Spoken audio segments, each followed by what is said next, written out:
Good morning students. मैं doctor Rakesh Badola एक बार फिर से कृष्णा इंस्टीट्यूट ऑफ लॉ में आपका हार्दिक स्वागत करता हूं। हम हिंदी का अध्ययन कर रहे थे, लास्ट वीडियो में भी आपने देखा होगा, भाषा और साहित्य, जिसके अंदर आपने भाषा के विभिन्न रूप देखे थे। उसके बाद हिंदी भाषा का विकास देखा था, जैसे आदिकाल देखा, मध्यकाल देखा था, आधुनिक काल। फिर हमने भाषा और बोली में अंतर देखा, राष्ट्रभाषा और राजभाषा में अंतर देखा, हिंदी में राष्ट्रभाषा बनने की क्या क्या संभावना है इसको समझा था, साहित्य और समाज का संबंध देखा था और अलग अलग काल की विशेषताओं का अध्ययन किया था। अब आपके सिलेबस में एक जयशंकर प्रसाद द्वारा रचित ध्रुव स्वामिनी नाटक भी है, जिसके ऊपर थ्योरेटिकल क्वेश्चंस आपके सिलेबस में आता है। सबसे पहले हम ध्रुव स्वामिनी पर एक संक्षिप्त जानकारी लेंगे कि जो ध्रुव स्वामिनी नाटक है वो है क्या। तो ध्रुव स्वामिनी जयशंकर प्रसाद जी की एक महानतम एवं महत्वपूर्ण अनुपम नाट्य कृति है। ध्रुव स्वामिनी के अंदर क्या था कि महाराज समुद्रगुप्त के दो पुत्र थे, रामगुप्त और चंद्रगुप्त। आप इसको केवल कहानी की तरह सुनते रहिए, अपने दिमाग में बैठाते रहिए। आपको कैरेक्टर पता लगने चाहिए कि इस नाटक में कौन कौन सा कैरेक्टर था, क्योंकि किसी न किसी का चरित्र चित्रण लिखने के लिए एग्ज़ाम में जरूर आ जाता है। तो महाराज समुद्रगुप्त के दो पुत्र थे, रामगुप्त और चंद्रगुप्त। चंद्रगुप्त रामगुप्त से कहीं ज़्यादा शौर्यवान था, प्रतिभाशाली था, इसलिए उनके पिता उन्हें युवराज बनाना चाहते थे। लेकिन पिता की असामयिक मृत्यु के बाद ऐसा न हो सका और जो उनका मंत्री था शिखर स्वामी, उसने षड्यंत्र करके रामगुप्त को राजा के सिंहासन पर विराजमान कर दिया। चंद्रगुप्त ने अपने अग्रज के लिए सारे सुख वैभव त्याग दिए, उसने किसी तरह का कोई विरोध नहीं किया। उस समय की सर्वश्रेष्ठ सुंदरी थी ध्रुव स्वामिनी। ध्रुव स्वामिनी के साथ रामगुप्त का विवाह संस्कार संपन्न हो गया। रामगुप्त का नेचर कैसा था? वो बड़ा ही भोग विलासी था, कायर था, कुल कलंकी स्वभाव का था। उस समय शकों का आक्रमण देश पर हो चुका था और रामगुप्त भोग विलास में ही लिप्त था। शकराज से संधि समझौता के अंतर्गत वह अपनी पत्नी ध्रुव स्वामिनी को भी दांव पर लगा देता है, अर्थात वह अपनी पत्नी को शकराज के हाथों सौंप देता है और अपने आप को निश्चिंत कर लेता है, क्योंकि शकराज ने ये शर्त लिखी थी कि अगर हार जाओगे तो तुम्हें अपनी पत्नी को हमें सौंपना होगा। तो वो जो है शकराज के हाथों ध्रुव स्वामिनी को दे देता है, अपना फिर जो है भोग विलास में लिप्त हो जाता है। मंत्री के संकेत पर रामगुप्त गलत रास्ता पहले से ही पकड़ा हुआ था। धीरे धीरे उसका जीवन और ज़्यादा बर्बाद होने लगा। रामगुप्त के व्यवहार से ध्रुव स्वामिनी भी बिल्कुल क्षुब्ध हो गई थी। पति की अकर्मण्यता को देखकर उसका हृदय द्रवित हो गया था और वह आत्महत्या करने की सोचने लगी। तभी चंद्रगुप्त ने स्थिति को भापा, स्थिति को नियंत्रित किया और ध्रुव स्वामिनी की रक्षा की और शकराज की आशा पर पानी फेर दिया। चंद्रगुप्त ने देखा कि गुप्त वंश का यश धूमिल हो गया है, तो उसने तत्काल स्त्री के वेश में ध्रुव स्वामिनी के साथ शकराज राजा के पास पहुंच गया। ये दोनों वेशभूषा में एक जैसे ही थे। शकराज को संदेह हुआ कि वास्तव में ध्रुव स्वामिनी कौन है। चंद्रगुप्त अपने वास्तविक रूप में आकर शकराज से युद्ध करता है और उस युद्ध में शकराज मारा जाता है।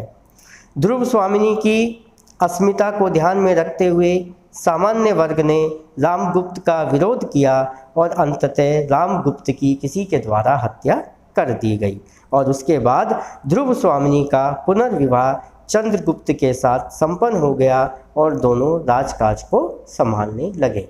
तो ये एक सारांश था ध्रुव स्वामिनी नाटक जो है उसका। अब इस पर प्रश्न किस तरीके से बनते हैं, अब हम आगे चलेंगे। प्रश्न बनता है कि नाट्य कला के तत्वों के आधार पर ध्रुव स्वामिनी की समीक्षा कीजिए। समीक्षा में सबसे पहले आता है कथानक। देखिए, ध्रुव स्वामिनी नाटक की कथा वस्तु भारतीय इतिहास के स्वर्णिम पृष्ठ गुप्त युग पर आधारित है। समुद्रगुप्त ने अपने जीवन काल में अपने छोटे बेटे चंद्रगुप्त को राज्य का उत्तराधिकारी नियुक्त किया था, लेकिन चंद्रगुप्त ने भ्रातृत्व के निर्वाह और राष्ट्रीय एकता के लिए अपने बड़े भाई को उत्तराधिकार सौंप दिया था। और बड़ा भाई कौन था? रामगुप्त। तो उसने रामगुप्त को उत्तराधिकार सौंप दिया। ध्रुव स्वामिनी का कथानक अत्यंत सीधा और सरल है। ध्रुव स्वामिनी और रामगुप्त के विवाह के बाद शकराज द्वारा उसे उपहार के रूप में मांगने पर चंद्रगुप्त द्वारा उसे मारना और चंद्रगुप्त के विद्रोह आदि की कथाएं इसमें सुनाई देती हैं।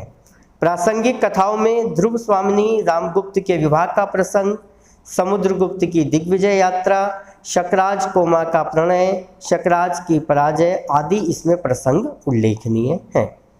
दूसरा टॉपिक आता है इसी के अंदर, चरित्र चित्रण।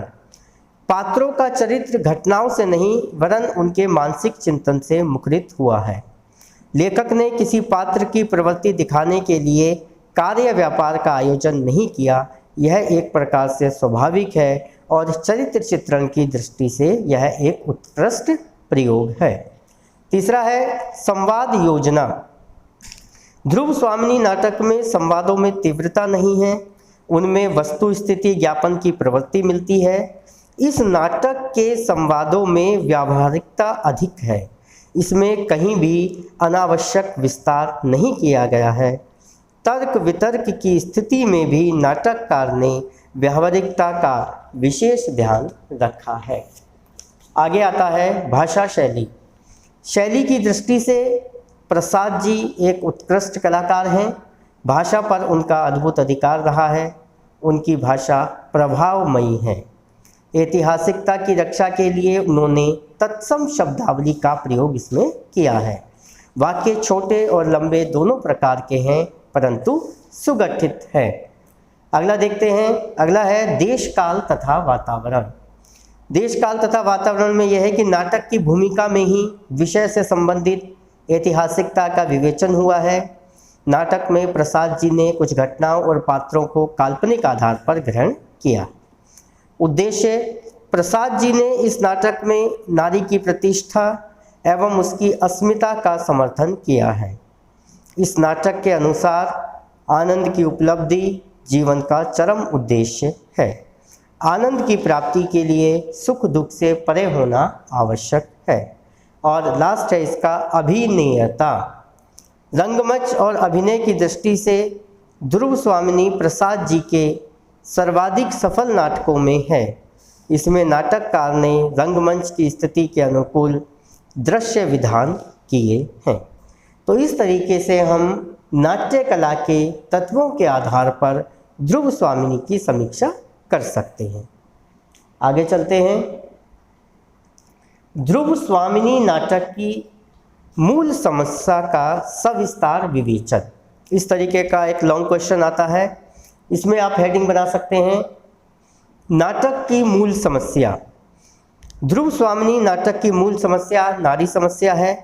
यद्यपि नाटककार आरंभ से अंत तक पूरे नाटक में भी स्पष्ट रूप से ये नहीं कह पाता और वह नारी समस्या को उठाकर चल रहा है, लेकिन फिर भी आरंभ से अंत तक हम देखते हैं कि ध्रुव स्वामिनी की समस्या ही पूरे नाटक की घटनाओं को जन्म देती है और कथा को आगे बढ़ाती है। मूल समस्या के विभिन्न पक्ष। मूल समस्या यह है, यदि किसी नारी को उसकी इच्छा के विरुद्ध किसी अयोग्य व्यक्ति के साथ विवाह बंधन में बांध दिया जाता है, तो क्या उस नारी को अपने अनिश्चित पति से मोक्ष पाने का अधिकार है अथवा नहीं। इस मूल समस्या को जब विस्तार दिया जाता है तो उसमें नारी जीवन से संबंधित अन्य अनेक समस्याओं का समावेश हो जाता है। अगली हेडिंग है ध्रुव स्वामिनी की मुख्य समस्या। हमें नाटक आरंभ होते ही ध्रुव स्वामिनी बड़ी दुखी, चिंतित और व्याकुल दिखाई पड़ती है। नाटक की घटनाएं आगे चलकर हमें यह बताती हैं कि उसके इस मोक्ष, चिंता और व्याकुलता का कारण यह है कि उसका पति राजाधिराज रामगुप्त कभी उससे बात नहीं करता, ध्रुव स्वामिनी की हमेशा उपेक्षा करता रहता है। और रामगुप्त को इस बात का भी संदेह होता है कि ध्रुव स्वामिनी चंद्रगुप्त से प्रेम करती है। समस्या का कारण, दिग्विजयी सम्राट समुद्रगुप्त ने ध्रुव स्वामिनी के पिता को पराजित कर उससे ध्रुव स्वामिनी को उपहार के रूप में ले लिया था। चंद्रगुप्त को सम्राट समुद्रगुप्त ने अपना उत्तराधिकारी घोषित कर दिया। ध्रुव स्वामिनी उसी समय से चंद्रगुप्त के प्रति अनुरक्त थी और चंद्रगुप्त उसके प्रति अनुरक्त था। लेकिन जैसे ही समुद्रगुप्त का निधन होता है और ज्येष्ठ पुत्र को ही सिद्धांत राजगद्दी मिलनी चाहिए, यह प्रश्न उठाकर अयोग्य रामगुप्त राजाधिराज बन जाता है और राजा बनने के बाद रामगुप्त ध्रुव स्वामिनी की इच्छा के विरुद्ध उसके साथ बलात् अपना विवाह कर लेता है। लेकिन विवाह के बाद भी ध्रुव स्वामिनी हमेशा उसकी उपेक्षा करती रहती थी। उपहार की वस्तु, रामगुप्त के उपेक्षा भाव का एक कारण और भी था। ध्रुव स्वामिनी उपहार स्वरूप गुप्त कुल में आई थी, इसलिए उसकी स्थिति को रामगुप्त एक पशु, दास या खरीदी हुई वस्तु से अधिक महत्व नहीं देता था, इसलिए हमेशा उसका अपमान और उसकी अवहेलना करता रहता था। ध्रुव स्वामिनी की इच्छा अनिच्छा का कोई महत्व नहीं। ध्रुव स्वामिनी उपहार की वस्तु थी, उसे साम्राज्य की महादेवी के पद पर भी बैठा दिया गया था, लेकिन फिर भी उसे पशु संपत्ति के समान ही समझा जाता था। रामगुप्त ध्रुव स्वामिनी को अपनी व्यक्तिगत संपत्ति समझ उसकी इच्छा के विरुद्ध उसे सकराज को सौंप रहा था। ध्रुव स्वामिनी का राक्षस विवाह हुआ था। राक्षस विवाह उसे कहते हैं जिसके अनुसार किसी नारी का अपहरण कर उसकी इच्छा अनिच्छा की परवाह न करते हुए उसके साथ बलपूर्वक विवाह कर लिया जाता है। रामगुप्त ने ध्रुव स्वामिनी के साथ इसी प्रकार का राक्षस विवाह किया था। तो एक प्रश्न ये बनता है कि ध्रुव स्वामिनी नाटक की मूल समस्या का सविस्तार विवेचन कीजिए। उसमें ये आप हेडिंग देख रहे हैं, इन हेडिंग के बारे में थोड़ा थोड़ा हमने बता लिया। आपके पास जो भी टेक्स्ट बुक हो उसमें आप ध्रुव स्वामिनी नाटक को पढ़िएगा, आपको उसके अंदर कुछ और चरित्र चित्रण भी मिलेंगे, तो उनके बारे में आपको बताएंगे। आगे चलते हैं।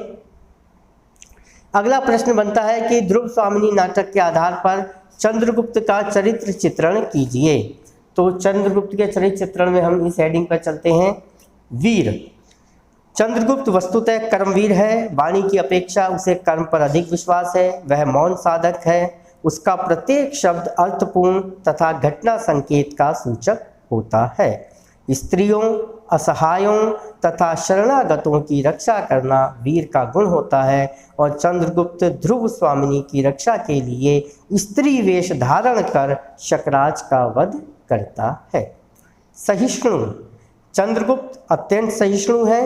उत्तराधिकार में प्राप्त राज त्याग में कितना मानसिक संघर्ष उत्पन्न हुआ होगा, सब सहकर भी पारिवारिक शांति के लिए वह त्याग का अनुपम उदाहरण प्रस्तुत करता है। निर्भीक, वीर सदा निर्भीक होता है। निर्भीकता वीर का आभूषण है। औचित्य का प्रतिरोध चंद्रगुप्त उसका विरोध करता है। उदार, चंद्रगुप्त उदार वृत्ति का चरित्र है। उत्तराधिकारी में प्राप्त शासन का त्याग, ध्रुव स्वामिनी का त्याग, कुलराज के लिए, कुल रक्षा के लिए शकराज का वध करना आदि चंद्रगुप्त के असीम औदार्य का परिचायक है। कर्तव्यनिष्ठ, चंद्रगुप्त अधिकारों के प्रति उपेक्षा अथवा उदासीनता तथा कर्तव्यों के प्रति सजगता यह उसका प्रमुख गुण है। पारिवारिक शांति भावना के लिए वह अपना सर्वस्व त्याग कर देता है। कर्तव्यनिष्ठ, चंद्रगुप्त बताया हमने वो स्वयं तो कर्तव्यनिष्ठ ही है, साथ साथ दूसरों को भी कर्तव्य के प्रति सचेत करता रहता है। अगला चलते हैं, हम एक और चरित्र चित्रण देख लेते हैं। ध्रुव स्वामिनी, जो कि इसकी जिस पर नाटक बेस्ड है, ध्रुव स्वामिनी के चरित्र चित्रण पर हम प्रकाश डालते हैं। नायिका, ध्रुव स्वामिनी लिच्छवी राजा की पुत्री है। उपहार में उसे समुद्रगुप्त ने चंद्रगुप्त के लिए प्राप्त किया था। ध्यान रखिएगा, जब लिच्छवी राजा से युद्ध हुआ था समुद्रगुप्त का, समुद्रगुप्त कौन है? चंद्रगुप्त और रामगुप्त के पिता। तब युद्ध में समुद्रगुप्त जीत गए थे और उन्होंने ध्रुव स्वामिनी को किसके लिए प्राप्त किया था? चंद्रगुप्त के लिए। लेकिन बाद में क्या होता है कि समुद्रगुप्त मर जाते हैं, रामगुप्त बड़ा बेटा होता है, उसको राज सिंहासन पर बिठाया जाता है और उसी का दुरुपयोग करते हुए वह ध्रुव स्वामिनी से बलपूर्वक विवाह कर लेता है। ठीक है, तो हम नायिका के बारे में चल रहे हैं। चंद्रगुप्त की उदासीनता के परिणाम स्वरूप न केवल ध्रुव स्वामिनी रामगुप्त को ब्याह दी जाती है, वरन वह राज्य से भी हाथ धो बैठता है, क्योंकि चंद्रगुप्त उस समय अपोज नहीं करता है, विरोध नहीं करता है। नाटक की प्रधान नायिका ध्रुव स्वामिनी ही है, वही सूत्रधार है, वही नाटक की समस्त घटनाओं का संचालन करती है। महारानी, गुप्त काल की परंपरा के अनुसार मुख्य रानी ही महारानी होती है अथवा महादेवी कहलाती है। अब चूंकि उस समय रामगुप्त सम्राट था तो ध्रुव स्वामिनी रामगुप्त की महारानी है, अतः वह महादेवी भी कहलाती है और इस नाम से भी वह संबोधित की जाती है। भावी रूप, यद्यपि ध्रुव स्वामिनी का ब्याह रामगुप्त के साथ हो गया था, लेकिन वह अपने को रामगुप्त की पत्नी स्वीकार नहीं करती। एक मंदाकिनी है, मंदाकिनी द्वारा कहे जाने पर कि आप तो भाभी होना स्वीकार करती हैं, तो वह कह उठती है, भाभी कहने का तुम्हें रोग हो तो कह लेना। अर्थात वो कहती है कि मैं रामगुप्त को अपना पति स्वीकार नहीं करती। बंदनी, ध्रुव स्वामिनी अपने आप को केवल बंदनी समझती है, उसे कुछ ऐसा अनुभव होता है कि वो ऐसी परिस्थितियों में घिरी है जो असहज और कठोर हैं। पत्नी रूप, ध्रुव स्वामिनी समुद्रगुप्त द्वारा चंद्रगुप्त के लिए प्राप्त की जाती है, जैसा हम पहले बता चुके हैं, लेकिन उसका ब्याह हो जाता है किसके साथ? रामगुप्त के साथ, जिसमें उसकी संपत्ति नहीं ली गई थी। सम्मति, उसकी सम्मति यानी उसकी एक्सेप्टेंस को कोई वो नहीं दिया गया। क्यों? क्योंकि समुद्रगुप्त ने तो ध्रुव स्वामिनी को चंद्रगुप्त के लिए जीता था, लेकिन समुद्रगुप्त की मृत्यु के बाद जबरदस्ती रामगुप्त ने ध्रुव स्वामिनी के साथ विवाह कर लिया और उसकी कोई सम्मति नहीं ली गई, उससे किसी ने पूछा नहीं। चंद्रगुप्त जिसके लिए ध्रुव स्वामिनी को जीता गया था, उसने भी उस समय कोई भी विरोध नहीं किया। फलतः ध्रुव स्वामिनी की आत्मा रामगुप्त को पति के रूप में कभी भी स्वीकार नहीं करती। सजग नारी, ध्रुव स्वामिनी एक सजग नारी है, हृदय के साथ साथ उसमें बुद्धि की भी प्रधानता है। वह जब ये समझ लेती है कि अब उसे शकराज के शिविर में जाना ही पड़ेगा, तो वह अपने भौतिक अधिकारों की घोषणा कर उठती है और वो ये कहती है कि पुरुषों ने स्त्रियों को अपनी पशु संपत्ति समझकर इस पर अत्याचार करने का अभ्यास बना लिया है। यह मेरे साथ नहीं चल सकता। यदि तुम मेरी रक्षा नहीं कर सकते तो अपने कुल की मर्यादा, नारी का गौरव नहीं बचा सकते, तो मुझे बेच भी नहीं सकते हो। कर्तव्यशील, ध्रुव स्वामिनी अपने कर्तव्य के प्रति सजग है। चंद्रगुप्त का प्रेम अपने हृदय में छुपाए हुए वह पति के प्रति कर्तव्य की भावना को निभाती रहती है और उसके साथ जीवन बिताती रहती है। स्वाभिमानिनी, ध्रुव स्वामिनी अत्यंत स्वाभिमानिनी, चरित्र पग पर तड़प उठती है। रामगुप्त द्वारा प्रार्थना ठुकराए जाने पर उसका स्वाभिमान जाग उठता है और वो कहती है कि मैं अपनी रक्षा स्वयं करूंगी। वह आत्महत्या कर जीवन लीला समाप्त करना श्रेयस्कर समझती है, लेकिन शत्रु की अंकशायिनी बनकर अपमानित नहीं होना चाहती। और अंत में है साहस और आत्मबल। ध्रुव स्वामिनी में अपूर्व आत्मबल है। सम्राट रामगुप्त शिखर स्वामी तक को वो फटकार देती है, सामंत कुमारों को आंदोलित करती है। संकट के क्षणों में वह अपना संतुलन नहीं खोती।